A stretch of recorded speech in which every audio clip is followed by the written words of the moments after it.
A bloke wrote to me recently and said, I can't have confidence in the gospel accounts because they were written anonymously. What he means is that nowhere in these gospels do the authors refer to themselves by name. But to extrapolate from that we don't know who they were, well, that's just rubbish. What we do know is that for the first 500 plus years of Christianity, there was unanimous agreement that the writers of Matthew, Mark, Luke and John were, surprise, surprise, Matthew, Mark, Luke and John. All the earliest documents we have where the beginning or the ending of the work survives, we find the traditional authorship.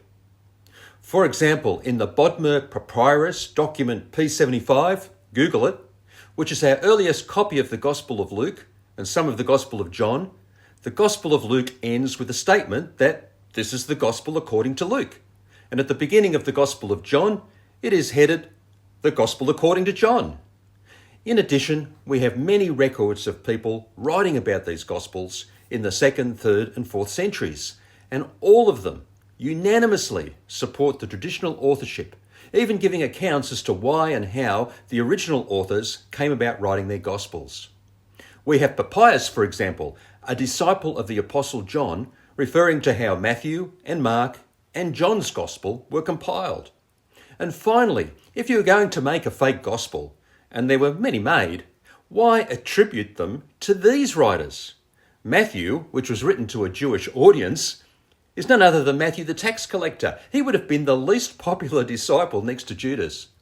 Luke, he even states that he himself wasn't an eyewitness, though he collects the accounts of eyewitnesses in his Gospel.